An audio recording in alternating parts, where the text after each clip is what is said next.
Hi, I'm Noah Randall. And I'm Noah Randall. No, you're not. You're David Pitt. And I'm Peter Jennings. And I'm not Ryan Seacrest. But he should be with that gay-ass scarf. Hey, your girlfriend gave me this scarf. Your girlfriend. Anyways, on this episode of Urban Legends Busters, we're gonna be busting open a legend. A nut! In its face! Probably shouldn't say that. It's a community college documentary. They don't care. Yeah, that's true. On this week's episode, we're gonna be revealing the secrets of Bigfoot. Some think Bigfoot isn't real, some think he is real. All I know is that we will be discussing the origins and everything, and the secret oozing of the legends. It's true. In the face. We're gonna solve this. Don't worry. It's time to roll. Let's do it. So I heard you had an encounter with Bigfoot. Can you tell us about it? Sí, señor. It was about 12 años ago. I saw the bear. It was Yosemite National Park. Is government run. Is California. So, I heard you had an encounter with Bigfoot. Would you mind sharing that with us? Yeah, man. It was, I don't know, probably about 10, 12 years ago, something like that.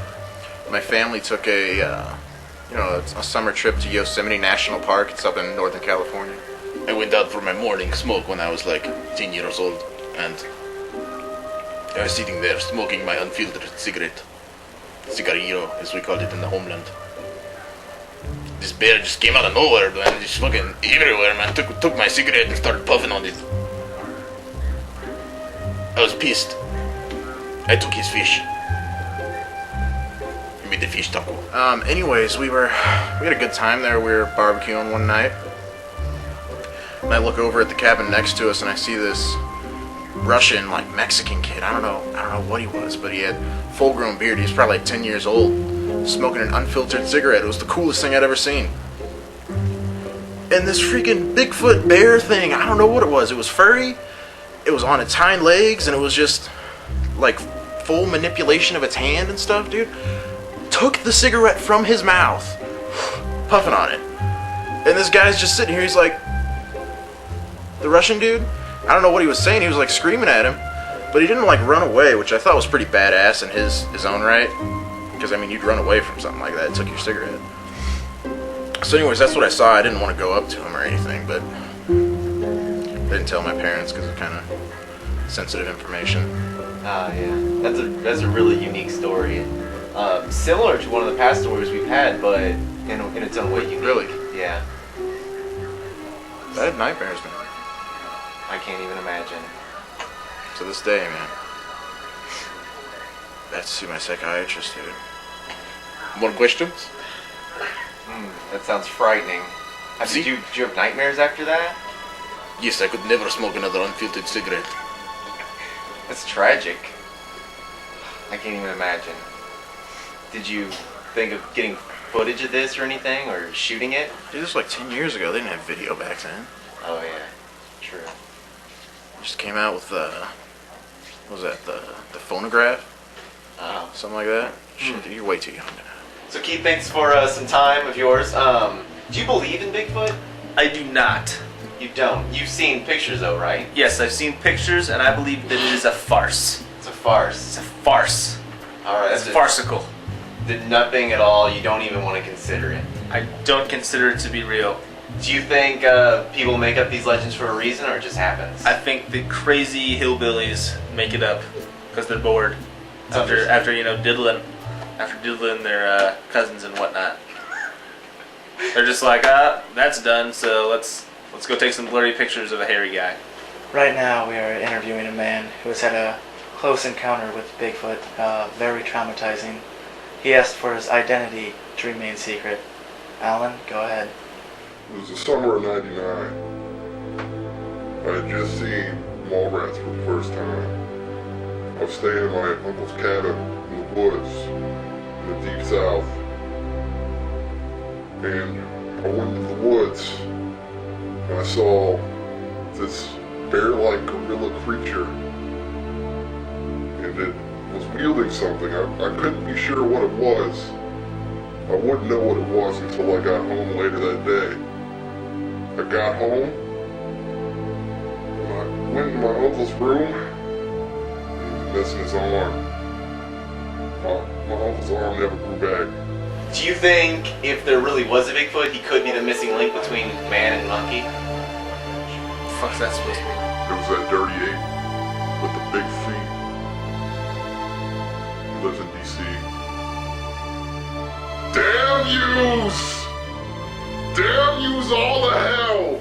We're here in Washington, D.C. with the man, The myth. the legend, The Democrat. the conspirator, The Republican. the commie, The Mexican Chupacabra. the inventor of the toilet paper. The man with no name, but who has a name. His name is Christopher B. Foot. Also known as Bigfoot. Bigfoot. Bigfoot. Bigfoot. Bigfoot. Bigfoot. Bigfoot, Bigfoot, Bigfoot, Bigfoot, Bigfoot, Bigfoot, Bigfoot, Bigfoot, Bigfoot, Bigfoot, Bigfoot, Bigfoot, Bigfoot, Bigfoot. Hey, what's up, man? What is this? Is this Johnny Depp and Ryan Seacrest doing Cribs? What's up? You're funny. Too kind. Yeah, come on, let's go inside. Let's watch this interview so I can get my mac and cheese. Could you please tell us a little bit about your backstory? Well, yes. I was born in the wonderful city of D.C. I was born a hairless boy. I had a very rare disease called no hairitis. And my mother played Mozart to me while I was in the room, or the womb. I like to call it the room, you know. And since she played me that music, I came out a motherfucking genius. So I invented a serum to make me grow my hair back. And it worked. As you can tell. It obviously worked too good. Every time I shave this shit, it come back. You ever seen Santa Claus 2? Oh, Santa Claus 1? Shaves that beard off. Grows back right away. That's me. Now you know my life story. Now, Mr. Foot, why did you decide to stay in secrecy for so long? That's a very good question. It's because every time I leave my house, I got little children running up to me, asking me about my work in King Kong. I've never been in King Kong. You know how much that angers me. You know how many times that's happened to me on the street? They walk around, hey, what's up? Are you in King Kong? Fuck no, I wasn't in King Kong. You think I like Peter Jackson? No. I don't even like New Zealand. I hate it. It's too cold. Now, Mr. Foot, there has been numerous sightings of you all throughout the world. What do you have to say about this? You know how many times I've left DC? Once. And that was for Star Wars because they needed someone who had a monkey-like face to put a plaster mold over to make the mask for Chewbacca. Chewbacca from Star Wars. And I still have not got paid, George Lucas. Where is my money, George Lucas? Where is it?